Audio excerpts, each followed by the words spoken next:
Mary Chris, and good morning, everyone. Thank you for this opportunity for me to introduce our resource speaker for today's webinar. Our first speaker for this webinar is Professor John Edgar Swalog Anthony, who is a graduate of the Bachelor of Science in Information Technology at Mindoro State University, Bungabong Campus, and graduated as a magna cum laude last April 2011. He is also awarded as Best in Computer Programming, Best in OJT, IT Society President, and a consistent academic scholar and Dean's Lister. After his college, he enrolled and completed his academic requirements for the Master of Science in Information Technology at the Batangas State University. He graduated in the Masters of Science in Information Technology, major in Management Information Systems at Polytechnic University of the Philippines last 2017. He was also the president of the MSIT Society during his stay at PUP. And now he is pursuing and has completed all academic requirements and dissertation writing for his doctorate program, Doctor in Information Technology at AMA University, Quezon City, Manila. He was also elected as the president of the AMA University Graduate School Students Association. He is an active member and officer of different IT organizations in the Philippines and the Philippine Society of Information Technology Educators board member for MIMAROPA region 4B at the year 2019 up to 2021. He is also a stakeholder in the Leadership in Education Academy and Development Philippines. He is also the municipal coordinator in Oriental Mindoro. He graduated class salutatorian and valedictorian during his elementary and secondary levels, respectively. At present, he is the Dean of the College of Computer Studies at Mindoro State University and the Vice President, Internal Affairs of the Philippine Society of Information Technology Educators, MIMAROPA region. Formerly the PSITE Program Chairperson, Research, Development, and Extension Coordinator, and IT Society Advisor. He was also the former Dean and Program Chairperson of the School of Computer Studies at Lemery College and a part-time ICT instructor at Southwestern Colleges of Maritime and Technology. He attended various local, national, and international computer-related learning, seminar, workshops, and research conferences.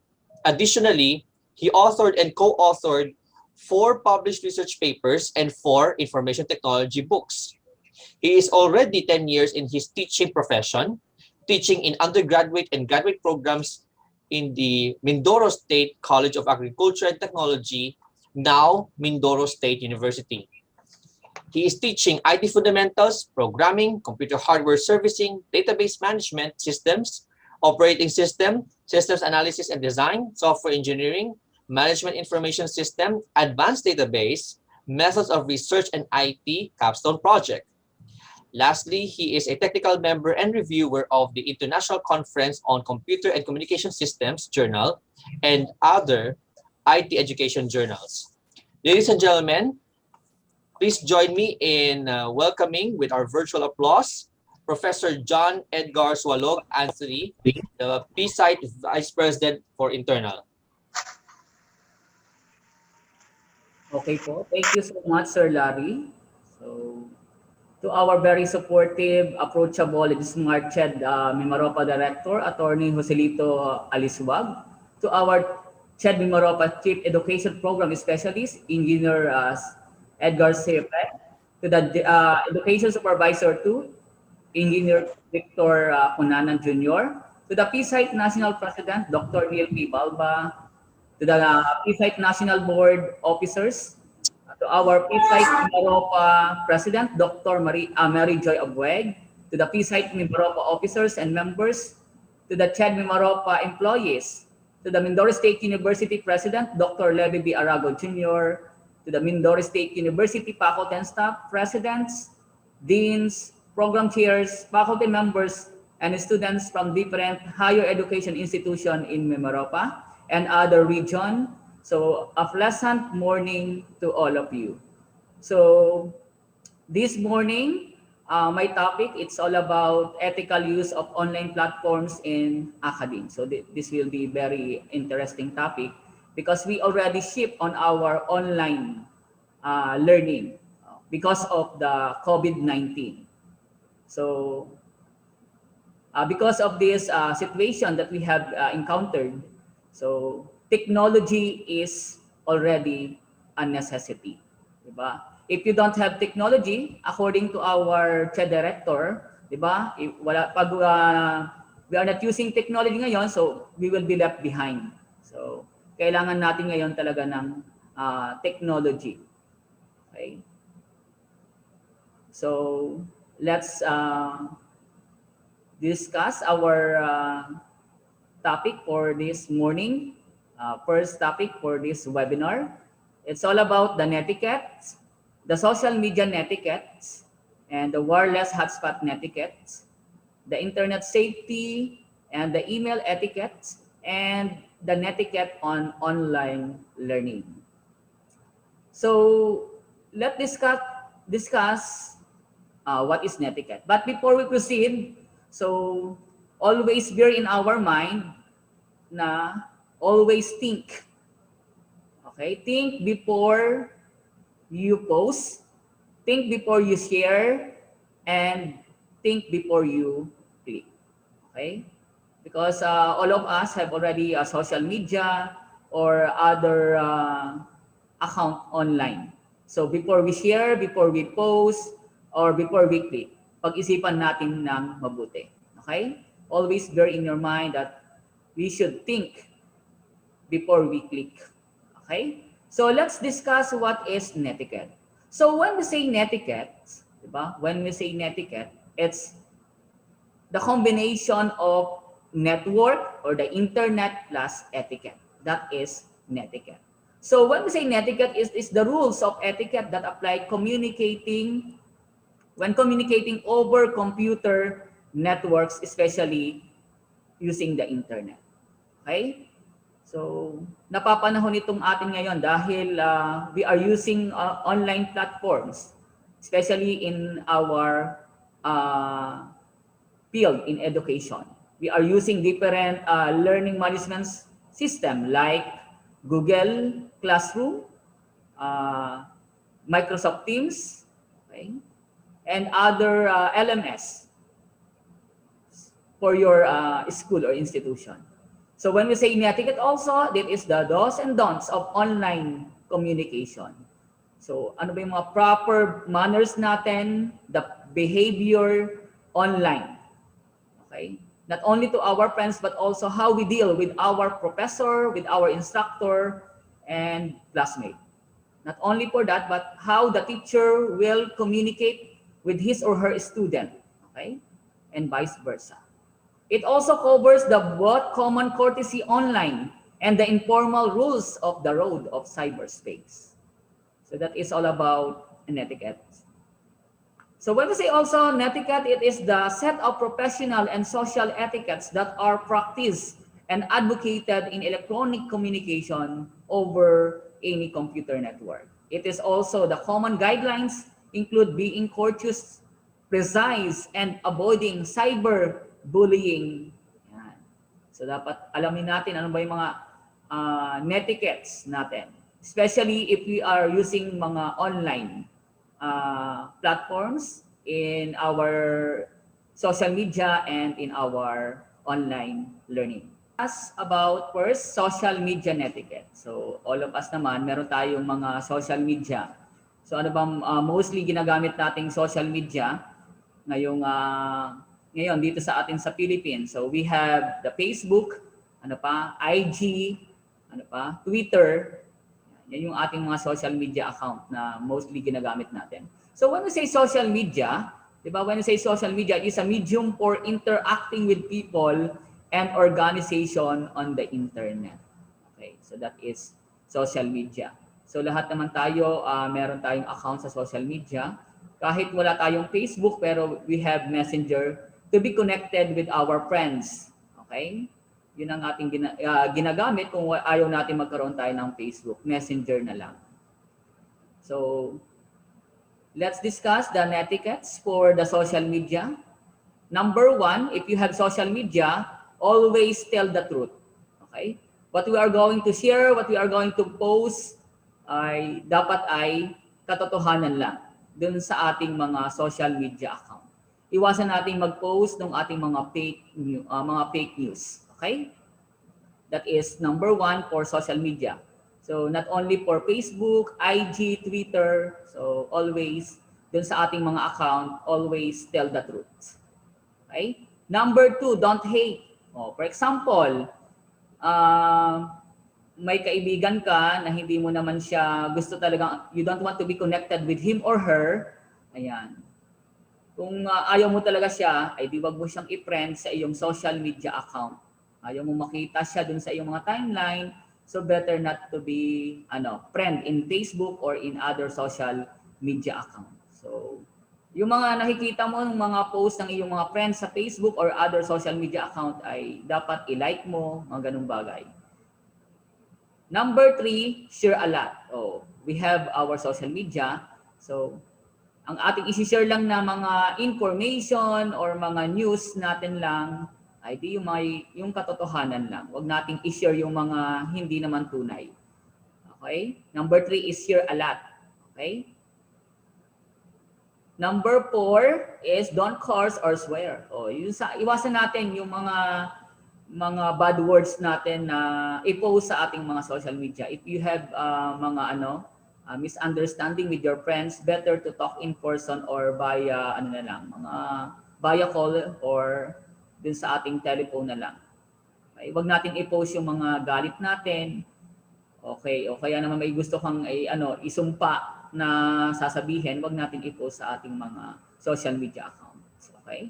Number five, always stay positive. So yung ating mga ipopost natin sa ating mga social media account ay dapat yung GB lang. Good vibes. Huwag tayo mag-post ng mga negative. Dahil minsan kapag nabasa ng mga friends natin sa Facebook, so affected din sila sa iyong sitwasyon. Okay? So better na huwag tayong mostly mag-post ng mga hindi okay na mga posts natin sa ating Facebook. Always stay positive para chill lang tayo. So number 6 for social media netiquette is don't digitally disrespect. Okay, for example, yung sa estudyante, masama ang loob mo kasi maraming deadline na pala, wala kang internet o wala kang load. Wag mong i-post sa Facebook na deadline na pala ay hindi ka na-inform.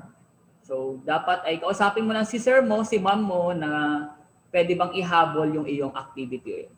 Mga ganung bagay. So wag tayong don't digitally disrespect yung ating mga friends natin sa Facebook.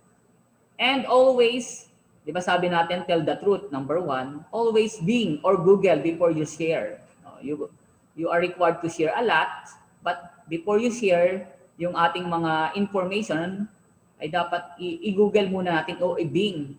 Okay? Para malaman natin kung tunay ba ito or hindi.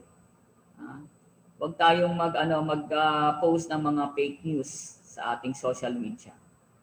Number 8, don't take it personal. O si ma'am, si sir mo, may pinost about dun sa maigi pa ang mga aswang daw nagpaparamdam. Ang estudyante mo hindi daw mahilig magparamdam.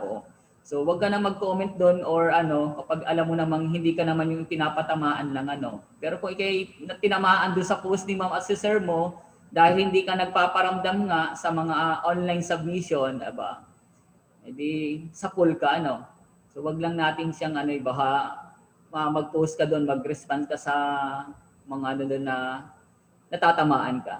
Okay? Don't take it personal.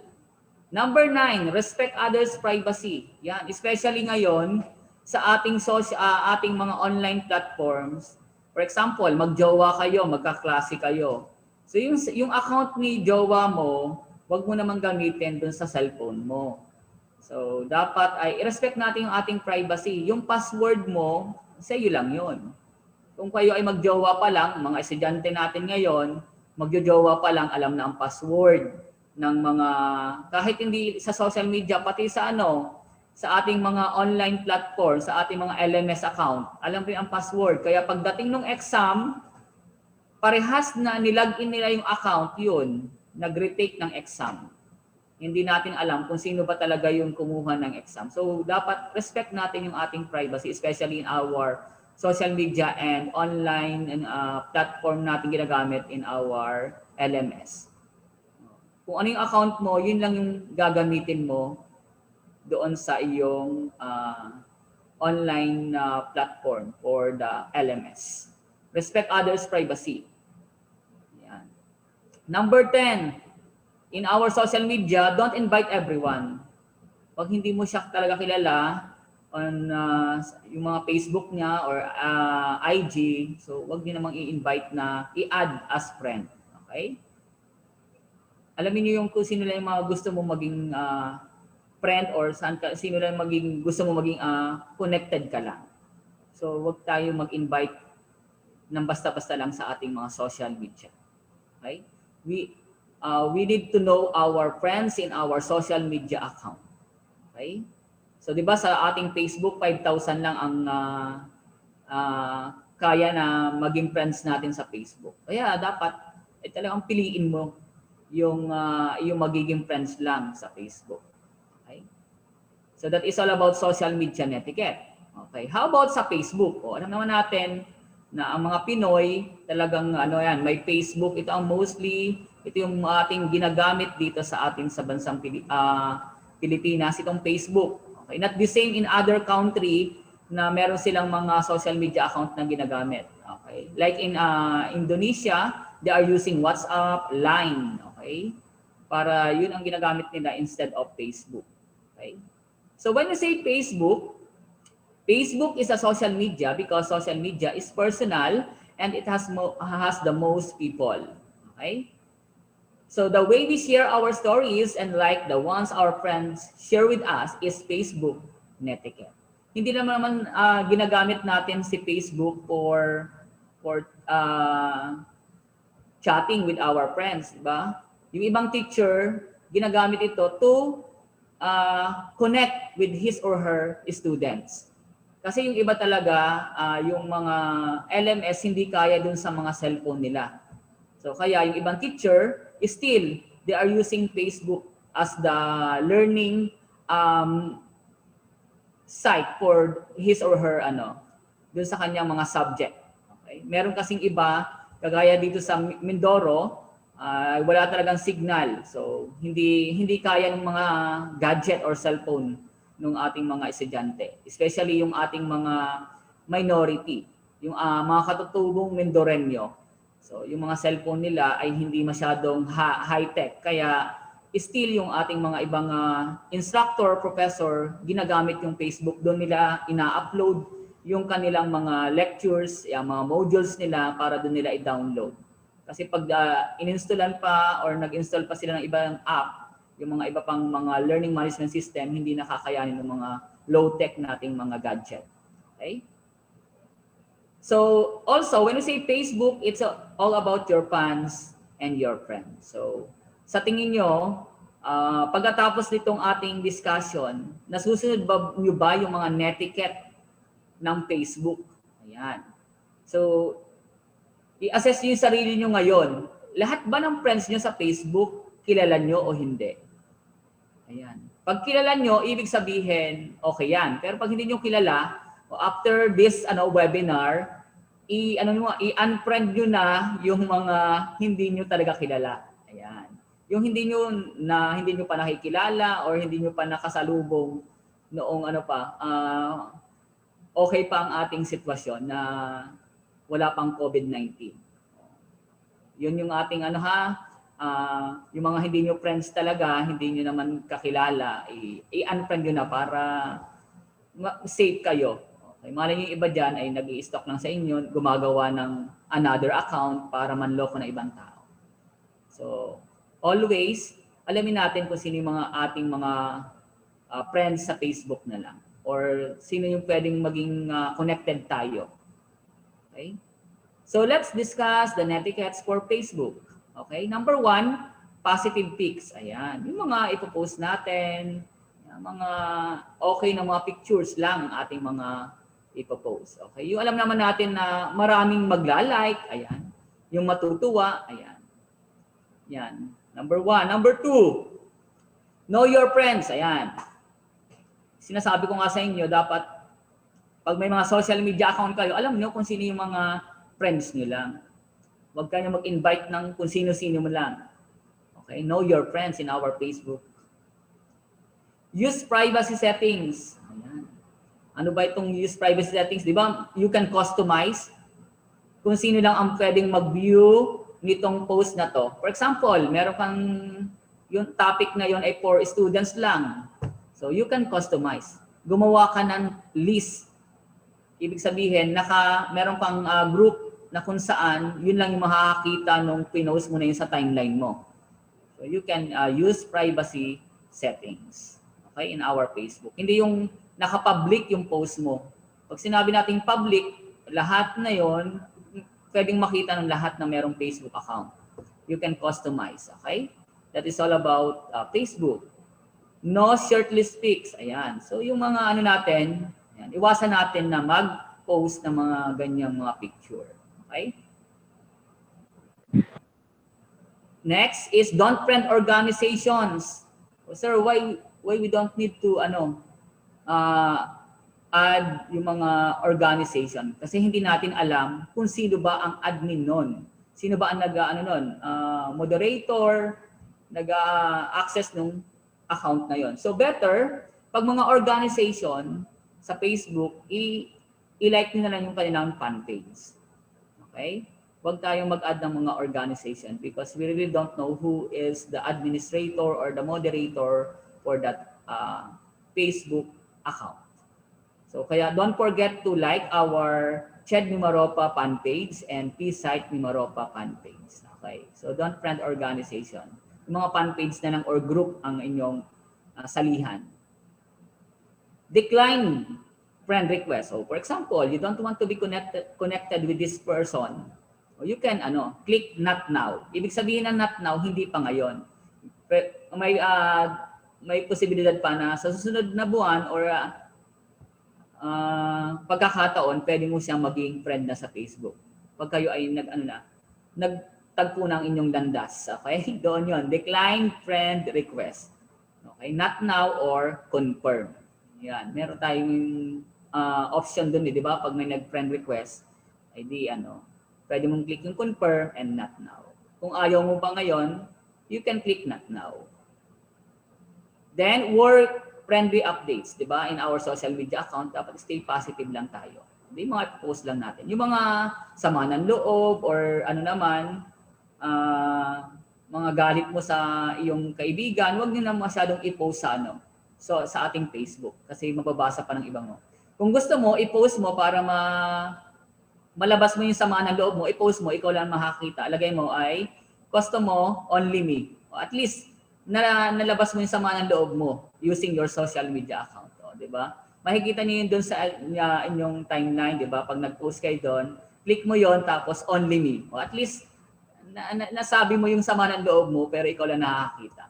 Tapos maging, after a year, may memories na, ako pala ay sumama ang loob sa ganitong araw na to. O, di ba? You can post it. Then, kapag ikaw may mga pinost, ayan, guys, response to comments, may pinost ka doon, may nag-comment, ang ganda mo, di mag-comment ka doon na thank you. O kaya naman, you can have yung mga reaction natin. O, di ba? Pag may nag-comment sa atin, for example, lalo na mga birthday natin, di ba? Na-notify sila pag birthday mo na, sa timeline mo may nag-post. Di ba ang hirap naman na isa-isahin mong mag-reply. So better, isang post mo na lang, magpasalamat ka sa lahat, pwede na 'yon. So basta lahat naman may sa iyo, mag-comments ka naman. Okay? Mahirap naman na nag-post ka, hindi ka man lang nagre-reply doon sa kanilang mga sinasabi. Lalo na ngayon sa ating klase, for example, sa ating LMS, nag-post si Ma'am, kindly download this lecture because tomorrow we'll have our chapter exam. Wala man laang nag-like, wala man laang sin lang. Parang ganun style. Response naman sa mga pinopost ng ating mga ma'am and sir. Then, log in regularly. Ito mostly hindi naman natin to problema. Kasi may cellphone tayo.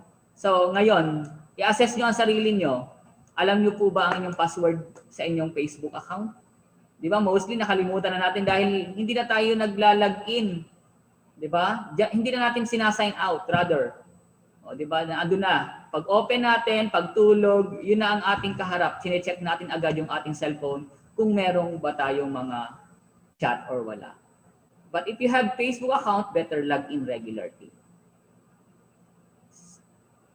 So another netiquette for Facebook, your profile is for you. Ayan, di mga picture mo, yung profile pic mo, display photo, dapat mare-recognize na ikaw talaga yon. Okay? Kaya naman asawa mo, pamilya mo, basta't na andun ka, makikita ka. Or avatar man yan. And education is credibility. So always alamin natin kung ano yung mga ipopost natin doon. Ayan. O kaya naman may pinost tayo, let's put credits kung sino ba yung ano na yon. And post work-friendly pics natin. Okay?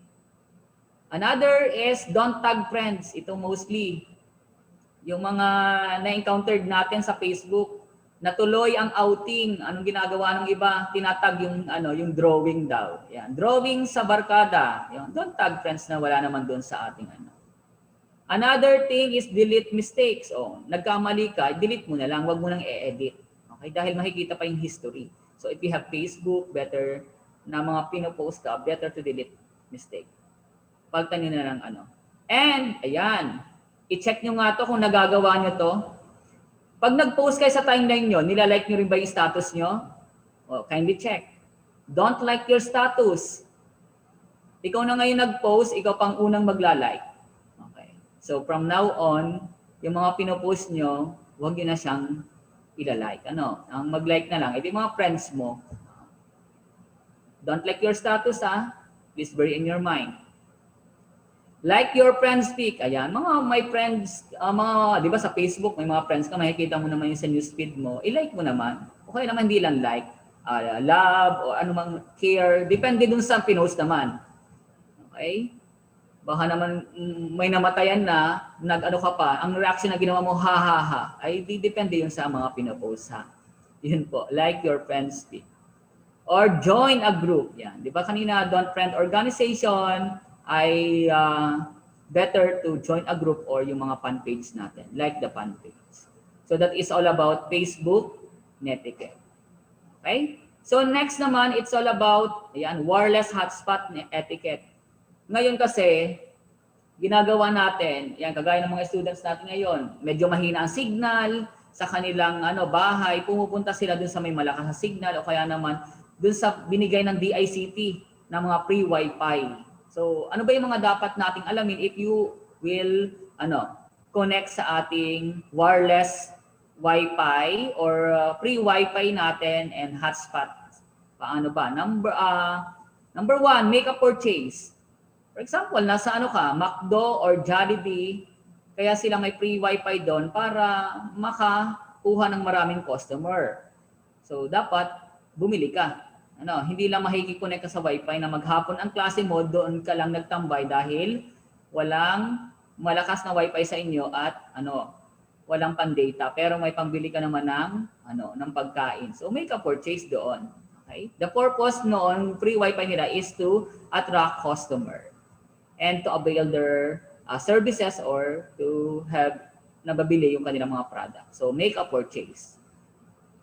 So don't bring food in. An example niyan, sir. For example, ang gusto mo talaga ay sa Jollibee yung mga mahina ang signal sa Jollibee, dinala mo sa McDo. No. So, dapat kung saan kang pumunta, ay di doon ka bumili ng kanilang product o mag-avail ng kanilang services. Hindi yung magdadala ka ng pagkain doon. Don't talk in order. Ayan, wag na tayong for example, nasa Jollibee ka, nagtanong ka na agad sa crew, ano po ang password ng Wi-Fi? Okay? Bago makakonek kasi may password or para ma-verify. Hindi lang basta-basta tayo kumo-connect sa free Wi-Fi na walang mga username and password. Hindi okay 'yon. Tanong ka, anong password ng Wi-Fi? Bumili ka muna. O, di ikaw customer, pumila ka, bumili ka ulit. Bumili ka. Okay. Pagkabili mo, tinanong mo ulit yung crew, ano ang password ng Wi-Fi? Ang sabi ng crew, bumili ka muna. Pumila ka uli at ikaw ay bumili ng another meal. Okay. Pagkatapos mo bumili ng another item, tinanong mo na yung crew, anong password ng Wi-Fi? Okay. Ang sabi ng crew naman, bumili ka muna. Okay. So, in short, di ba? Ang password ng Wi-Fi, anong password ng Wi-Fi? Di ba? Bumili ka muna. Yung password ng Wi-Fi. So, better na isipin mo muna bago ka bumili ano. Dahil tinanong mo na, ano ba yung password ng Wi-Fi? Bumili ka muna. Kung naisip mo agad na trinay mo yon, hindi ka na pumila, nakatatlong bili ka na. E di, maghapon ka na. Isulitin mo na yung pag-ano mo doon. Okay? Number 4, clean up after yourself. O, di ba? Pagkatapos mong gumamit ka doon sa area na yon, may free wifi sa student center, o, di linisan mo, ayusin mo yung ginamit mo doon. Okay? Huwag yung gumamit ka na nga, hindi mo man lang inayos. Okay? Parang clean as you go. Di ba? Sa ating mga kantina, ayan, clean as you go. Use one plug at a time. Pag mga free wifi yan, kung ang cellphone mo ay 4, huwag mo namang i-connect lahat yung 4 na yon. Bakit? Ay babagal ang connection. Use one plug at a time only. Yung mga estudyante natin dyan, ayan, isa-isa lang naman. Huwag naman dalawa-dalawa. Pag dalawa-dalawa yun, 4 yun. Ano? Isa-isa lang para dalawa lang ang magamit. Okay, next. Respect bandwidth. Ayan, dahil use one plug at a time, ay di, respeto natin yung bandwidth. Ha? Para mabilis naman yung connection. Pag kinonect mo lahat ng iyong mga gadget sa free wifi, di naghati-hati na. And don't download big files. Pag mga free wifi yan, huwag kayong magda-download ng mga malalaking files. Naka 99%, hinintay mo talaga, maya-maya doon nag-error, o di ba? Sayang na yung oras mo at time na ginugol. Okay? So use your cell outside. Yung iba, ito nahihiya. Dahil yung mga kaklase o yung ibang naandun sa establishmento na yon, magaganda ang cellphone, nahihiyang ilabas yung kanyang cellphone. O, para mas okay yung signal, edi use your cell outside. Huwag mo nang itago. Okay?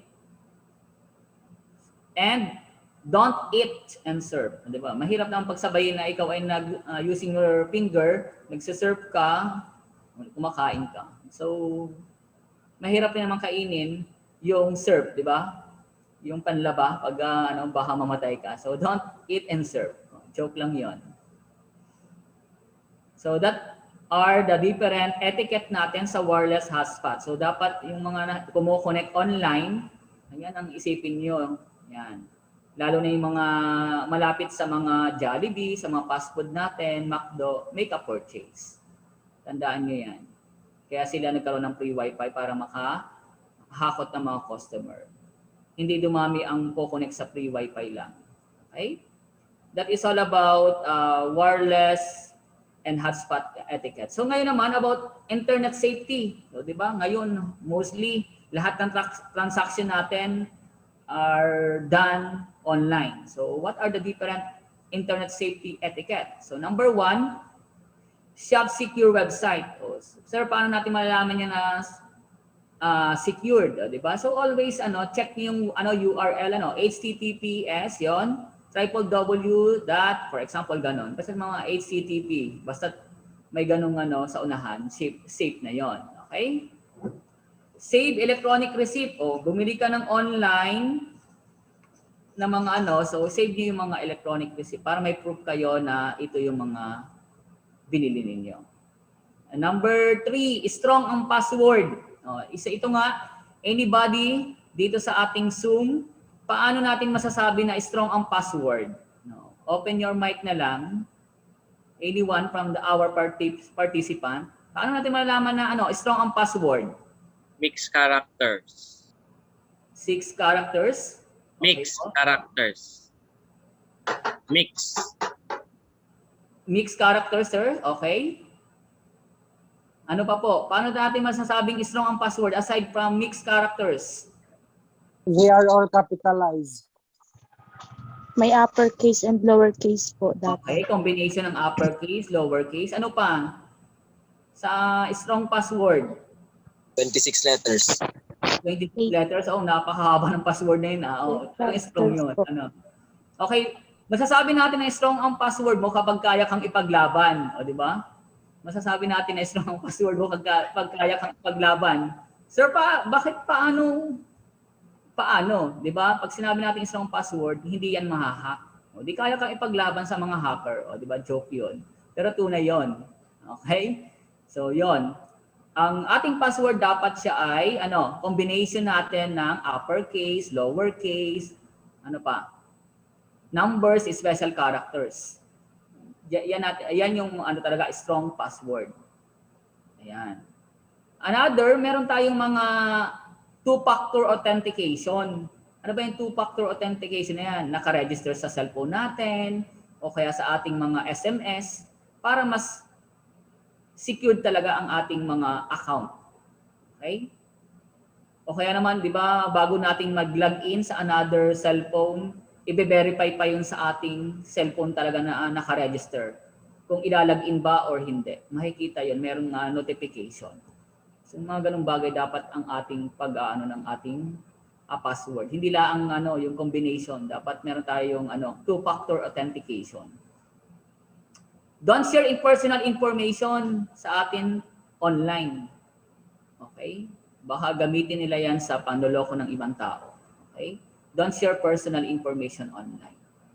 Kaya nga sabi natin kanina sa Facebook, know your friends para sila yung makaka-access ng inyong profile.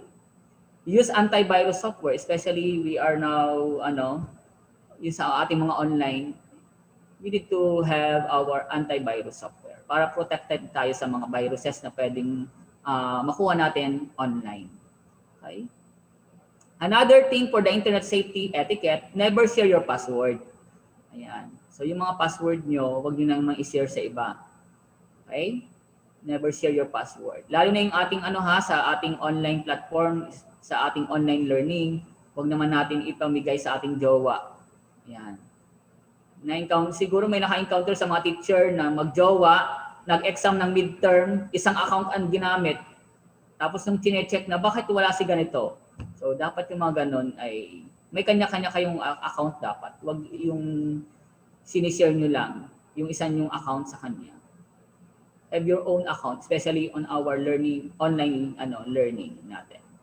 Backup important files. Yan. Especially ngayon, masyadong gamit na gamit yung ating mga laptop, ang ating mga cellphone, yung mga files natin na mahalaga, i-back up natin. Okay? Lalo na yung ating mga project, yung mga thesis natin, research na requirement sa inyo, dapat kailangan may backup yan. You can use online storage, yung ating Google Drive, ayan. I-save nyo doon, i-store nyo doon yung ating mga mahalagang files na kung masira man ang iyong laptop or cellphone, meron ka pang pagkukunan. Okay? O kaya naman i-send mo sa sa Messenger sa iyong kaklase para pag may backup na makukunan ka. Update software regularly para sa mga features, di ba? Kung mga license naman kayo, di-update software regularly. Di ba sa ating mga cellphone, yung mga sa Android, sa iOS, merong update para makita natin ano mga features na merong bago. Then read the privacy policy. Yan. Mostly itong hindi niyo na ginagawa. Basta ang gagawin niyo lang I accept, I agree.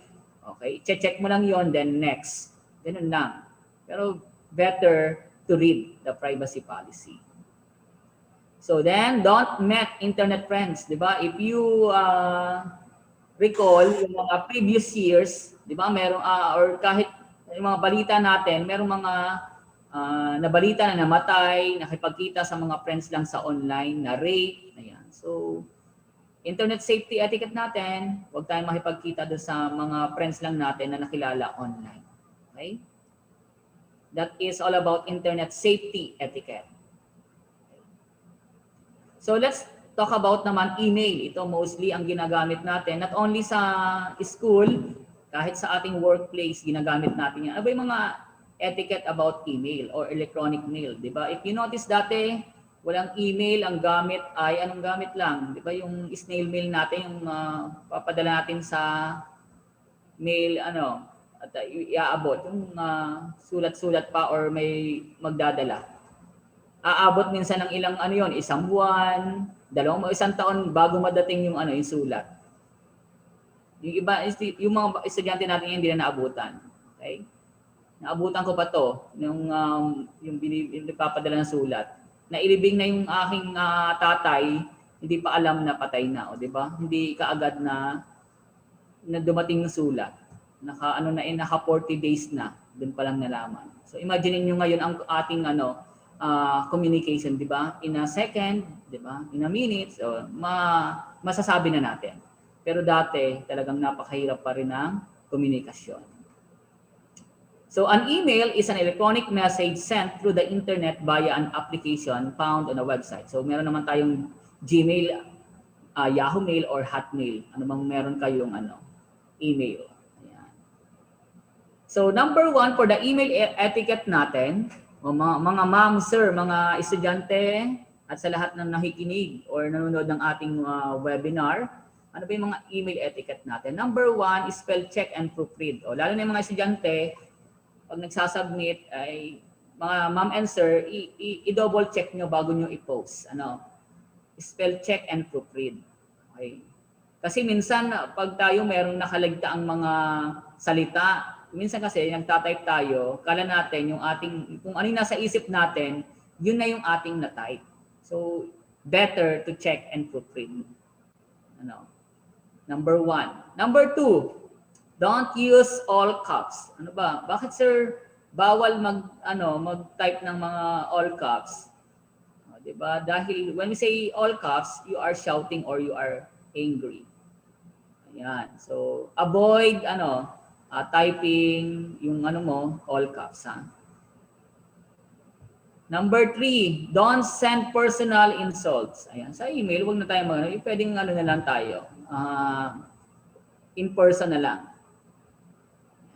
Number 4, be conservative in sending. Ayan. Yung mga estudyante, so alamin nyo kung sino yung inyong sesenda ng inyong email. O di good magpakilala kayo. Sir, good morning or warm greetings.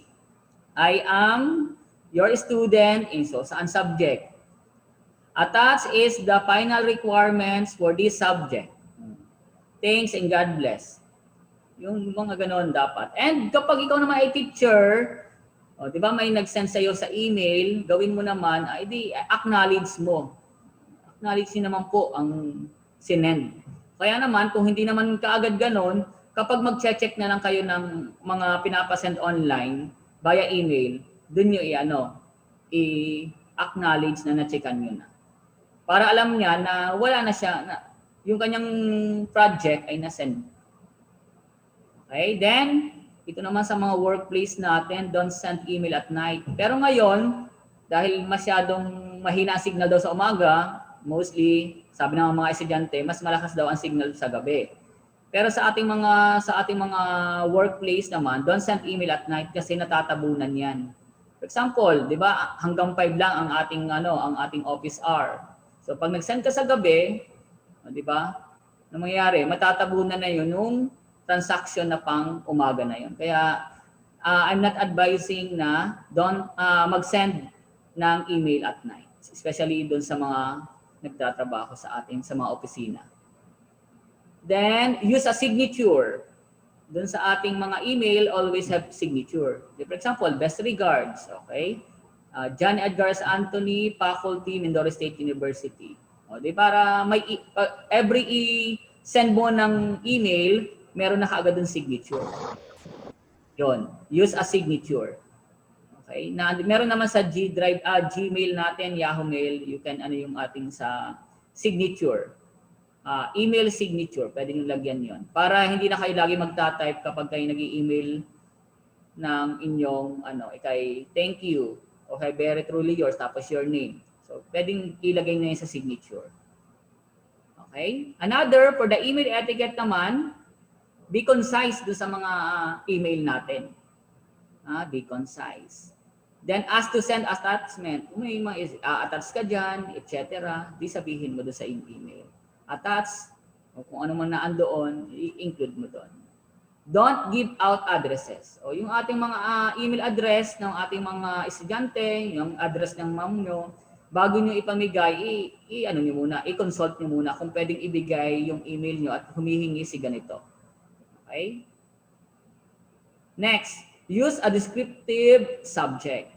Yeah. Ito naman ang most napapansin ko kapag nagsesend ng mga project or email, walang descriptive subject. Hindi natin alam kung ano ba yung isinend niya sa atin. So better, please include descriptive subject if you are sending email.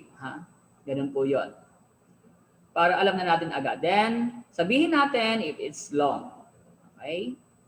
Another is address potential questions, okay, sa email natin. And always send plain text lang. Okay? Send plain text. Iwasan na natin mag-send ng mga may GIF, yung may mga picture pa. So kung ano yan, masyadong babagal pa pag nag-send. Okay? Kaya naman pag mga attachment ng mga picture, i-save nyo sa inyong Google Drive and i-copy nyo lang yung link. Yun na ang isend nyo. Kasi ang kaya lang nating masend sa ating mga email ay 25 MB na i-attach. Pag more than doon, so what you need to do is to upload on your online drive. Okay, that is all about email etiquette. Okay, so that is all about how our student will be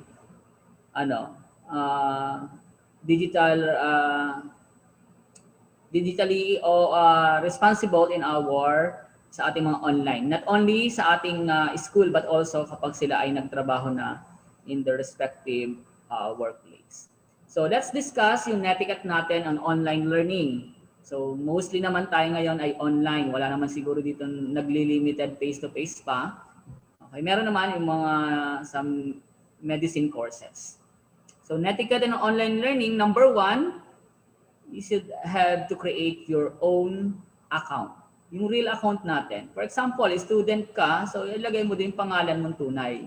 Huwag nating ilagay yung mga hindi kaagad na ma-identify ni sir mo at ni ma'am mo. The same with our teachers, so yung ating mga account naman natin gagamitin or name, yung tunay ng pangalan. Okay, para madaling ma-recognize nung ating mga estudyante na ikaw pala yon. Okay, that is pertaining to real accounts. So make your LMS account, join in your LMS using the class code. Okay, anumang term doon or link, use your real name and also use a strong password in our online learning. In a new normal to, di ba? Number 1. Number 2, for online learning natin, netiquette, always be ready. Not only ang ready ay estudyante, pati si teacher dapat ready. Okay? Always be ready. Be ready with your, with your gadget and internet connection. Be on time on your scheduled online class. Make sure to have your learning materials such as notebook, pen, and modules, lectures with you before the class starts. Okay, ito yung pinakaayaw ko sa lahat. Sa estudyante ko yung pahuli-huli kapag meron kaming online class.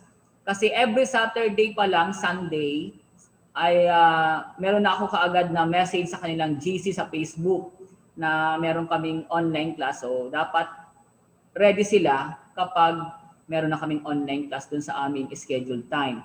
Pero kapag nagkaroon ng mga walang kuryente and yung ating yung mahina ang connection dahil umuulan or may bagyo, so ini-inform agad yun dapat ng ating mga teacher na wala tayo munang online class. Kasi yung ating mga estudyante, hindi lang yan naka-stay sa bahay nila. Sila kapag online class, humahanap pa rin sila ng lugar kung saan merong malakas ang signal. Kaya dapat ay i-update natin lagi yung ating mga estudyante kung meron tayong online class or wala for this week or in another week.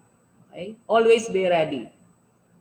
Pati yung ating mga estudyante dapat kayo ay ready sa ating mga online classes. Okay?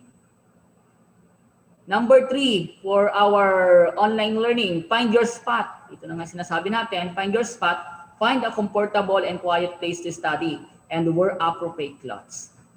Wag mo nang ipadidikdikan ang sarili mo doon sa wala talaga kayong signal. Okay? Di ba mahirap yun na parang sa tao din yan, kung ayaw sa'yo, wag mo na ipilit yung sarili mo kung ayaw niya. Di, parang sa signal din yun, kung doon ka mag-i-stay at wala naman talagang signal, di wala ka rin mapapala. So better, find a comfortable and quiet place to study. Wag naman doon sa kusina, baka doon ka lang pumunta sa kusina, maingay. O kaya naman doon sa tindahan, o kaya naman doon sa inyong sala na may mga nanonood, find your spot na lang. And wear appropriate clothes. Wag naman nating, sa mga estudyante natin, wag naman nating sanayin na porket nasa bahay na tayo ngayon, muna ang ating klase, hindi tayo magsusuot ng ayos. Naka-t-shirt, di ba? Ang makikita lang naman yun nasa taas. Hindi mo naman kailangan na magsapatos pa. Okay? Yung pag inopen yung camera, presentable naman yung ating suot. Wag nang nakasando, okay? Mga ganung bagay. So always find your spot. Another is communicate clearly. Yan. Alamin natin pati si ma'am at si sir nyo pag tayo ay makikipag-chat. Then, sa ating online platform, turn off your microphone until you are told to turn it on. Use chat box for inquiries and post relevant comments or questions only. Di ba sa ating Google Meet? For example, Google Meet, ano pang ginagamit natin? Microsoft Teams or mga Zoom, Messenger, ano man ang ginagamit ng platform ng inyong ma'am at sir, dapat ay doon lang kayo magta-type ng mga questions or better to turn on your microphone. Okay. Minsan kasi sa nararanasan natin, kapag kagaya mga estudyante natin na late na nagsasubmit, pag nag-comply sila, i-chat ka agad si ma'am at si sir. At ang itatanong agad ay, sir, ano kaya ang grades ko? Ma'am, ano po kaya ang grades namin? Huwag kayo kaagad hihingi, mga estudyante, huwag masyado kayo kaagad hihingi o aalamin nyo kaagad yung grades pagka-submit. Ang mga teacher nyo ay hindi kapit ang class record na pag sinubmit mo, alam mo na agad yung grades mo, ha? So dapat alam na natin how we communicate properly doon sa ating mga instructor or professor or our teacher. Okay? So dapat ganon. Pag sinubmit, wag na agad hihingi ng sir, ma'am, ano po kaya ang grades namin? Mabilis yon, instant. Okay? So dapat proper communication natin or message natin sa ating mga professor or instructor. Another thing, stay focused and disciplined. Ayan, kapag tayo ay nasa online class, dapat tayo naka-focus dun sa discussion ni ma'am at sir. Diba? Ano bang ibig sabihin nun? Don't open other website or do other activities while online class is ongoing. Avoid doing that might disrupt your instructor or professor's lesson and classmate attention. So dapat pag may online class, di nakikinig ka sa teacher mo para hindi ka na magtanong na na-discuss na pala ni sir at ni ma'am. Okay? Stay focused and disciplined. Tayo ng mga teacher, kapag tayo may online class, dapat tayo ready and dapat sinusulit na natin yung oras na yung schedule na binigay sa atin. Huwag na tayong gumawa ng iba pang mga activity. Online kasi to. For example, yung cellphone mo may tumatawag sa'yo, pwede mo munang hindi mo sagutin dahil mamay mo na sagutin dahil meron pang online class. Kasi pag sinagot natin yung tawag, for example, yung data kasi ng ating mga estudyante, na mamaya may magsesend na sa iyo, sir, naubos na po ang data. So sulitin na natin agad na makapagklase online bago natin i-entertain yung iba pang mga bagay. Stay focused and disciplined. Avoid natin yung online class ngayon, ay entertain natin agad yung mga unahin muna natin itong mga estudyante natin dahil sila ay online, na yung data kasi ay nakakain agad. Pero kung ito ay face-to-face, so pag may pumunta sa iyong room, ay entertain. Pero pag mga online na tumawag, ay pwedeng unahin muna natin to. Then after nung ating klase, pwede mo nang i-entertain yung mga issues na or concerns. Okay. Next tayo is get notified. So wala na pong dahilan ngayon na hindi ka na-inform ni sir, ni ma'am. Kasi pwedeng, anumang platform ang gamitin, pwede kang ma-update. O via SMS ba? Okay. Always check your Facebook social media learning groups, class group, or LMS natin, email or chat group for class announcement, lesson materials, and activities. Ayan. So yan. So sa Messenger, di ba pag may in-upload si sir, merong makikita doon kayo sa email nyo. O di mano-notify ka. Always check your learning management system account. Okay? Or yung Messenger group nyo, dapat ay chine-check nyo lagi. Okay? That is all about for the online learning. And ito yung always comply the requirements. For example, di ba may klase kayo, ang gawin nyo guys, mga estudyante natin, mga teachers na online ngayon, mga estudyante ng MIMAROPA, i-comply nyo agad yung mga requirements na binigay sa inyo ng mga instructor nyo or professor. Kung ano yung deadline na sinet, edi i-follow nyo lang. Kung hindi nyo naman ma-follow or hindi kayo makapag-submit, edi please inform your instructor or professor na hindi kayo kaagad makakapag-submit because of the following reason. Okay? Ganon. So, mas okay na i-comply ninyo yung mga requirements nyo on time kaysa kayo ay mag-cramming na hihingi kayo ng grades kasi prerequisite ito sa subject na to for this coming semester. So, ikaw ay mahihirapan. So, better na i-comply nyo yung mga requirements na binigay sa inyo ng inyong mga teacher. Ang nangyari lang dito sa atin ngayon ay online. Diba? Kung yan naman ay face-to-face, ganun rin naman. Si sir nyo, si ma'am nyo, may mga requirements or mga activity para malaman if you learned or not. Diba? Hindi naman ang purpose ni sir at ni ma'am nyo na pahirapan kayo. It's based on how ninyo natutunan yung mga na-discuss ni ma'am at ni sir nyo. Okay? Always comply the requirements. Si sir naman at si ma'am, kapag naman ay mga requirements yan, dapat hindi agad na, for example, sinabi mo kahapon sa inyong klase, ito yung requirements nyo, ang deadline ay bukas agad.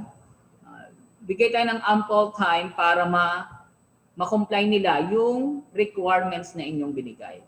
Kasi sa akin, sinasabi ko kaagad ang requirements dun sa first meeting. For example, requirements nyo, ito lahat ang inyong mga requirements, ito yung activities na i-comply ninyo within this semester. So, para inform na kaagad sila kung ano yung mga requirements. So, wag lang tayo, as a teacher, wag tayo agad na, ito yung ating requirements, bukas na ang deadline. Hindi natin alam na ang ating mga estudyante ay hindi pa rin kayang tapusin kasi wala silang mga laptop, mga computer, etc. Sila mostly, ang ginagamit lang nila cellphone para maka-attend sa ating mga online classes. So, isipin na natin kung kailan ba natin bibigyan ng deadline or may deadline ba to or bago mag-midterm dapat submitted lahat itong mga requirements na to. Para pag na-checkan mo, may grades na. Okay? Comply the requirements and ito naman, privacy do's and don'ts of online learning. It's based from National Privacy Commission. So ano ba yung mga dapat nating gawin at hindi on online learning? Number 1, ayan, creating strong passwords when signing up on e-learning platforms. Password should be at least 12 characters containing upper and lowercase letters, numbers, and if possible, symbol. So dapat nga, yung sinabi na natin, kahit hindi lang sa online natin platform, pati doon sa ating mga social media account, lahat ng ating mga accounts sa online, ay di dapat yung password natin ay strong. Yung kaya tayong ipaglaban. Ayan. Pag hindi ka kaya ipaglaban yan, weak ang iyong password. Number 2, staying alert during online classes, especially when sharing videos, photos, and files. So dapat ay ano kayo dyan, alert to kayo, be attentive kapag kayo ay nasa online class. Not only the students but also the teacher. Okay, para pag may tinanong si student 1 mo, masasagot mo agad. Okay?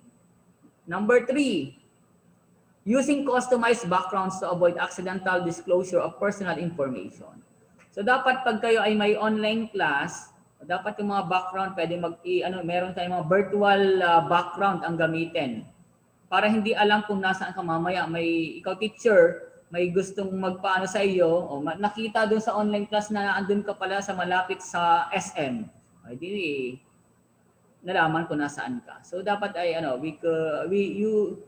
advise natin na meron tayong mga customized virtual background, okay? Para pag photo op para dun sa attendance and para sa accomplishment report ng mga teacher, may pag nag-screenshot ka, di mas okay tingnan.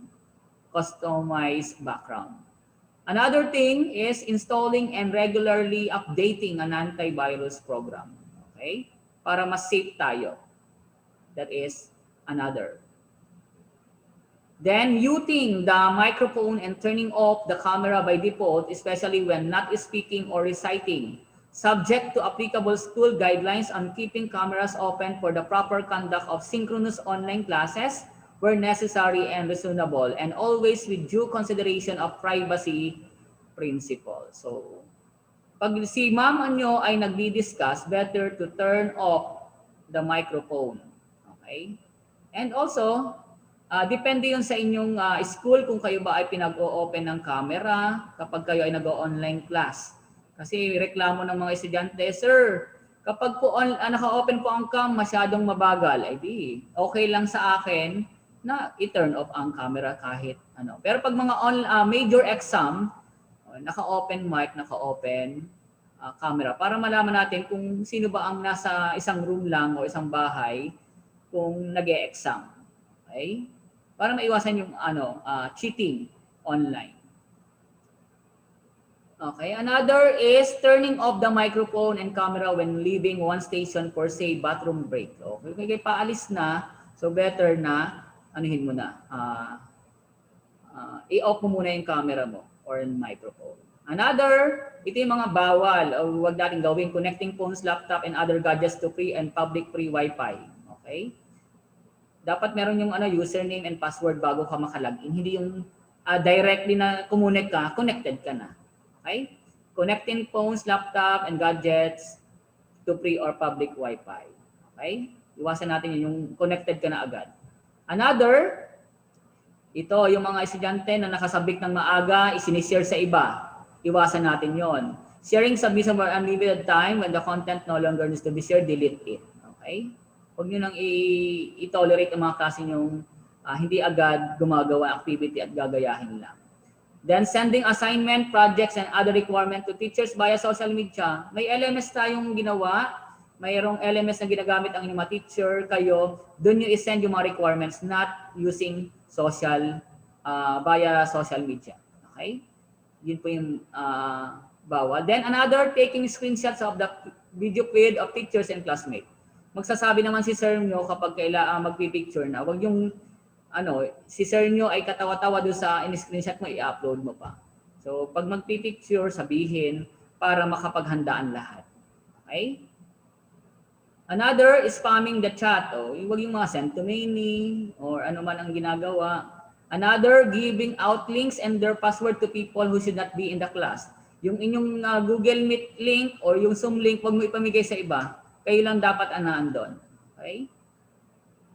Okay, so that's all about the privacy do's and don'ts of online learning. So check natin. Okay, nakikita nyo ba ngayon sa ating screen yung data privacy bingo?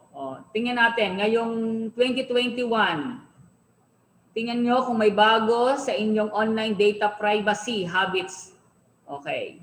So pag 5 squares in a row, bingo ka na, safe ka pa. Okay, tingnan nyo nga yung ating bingo card na yan. Kung ikaw ba ay safe at bingo pa. Just mark the online data privacy practices that you do, and if you form a line either horizontal or vertical or diagonal, then you have a bingo. Kung nagagawa mo yan horizontal or bingo ka na, di ba? Horizontal, vertical or diagonal. But don't just aim for a win. Dahil mas panalo ka guys, ma'am and sir and mga student, mas panalo ka kapag nagagawa mo lahat yan. Yung lahat na naandyan sa ating bingo card, safe ka. So you can mark as many as you can to know how safe and protected you are. Okay? So this is from the National Privacy Commission. So you can share this game to your family and friends or classmates for a fun way to find out how they can stay safe online. Oh, so huwag niyong kalimutan yan na i-try dun sa inyong family members or classmates. So that ends my presentation this morning about ethical use of online platforms in academia. So this credits for the presentation that I have. So thank you and stay safe, everyone.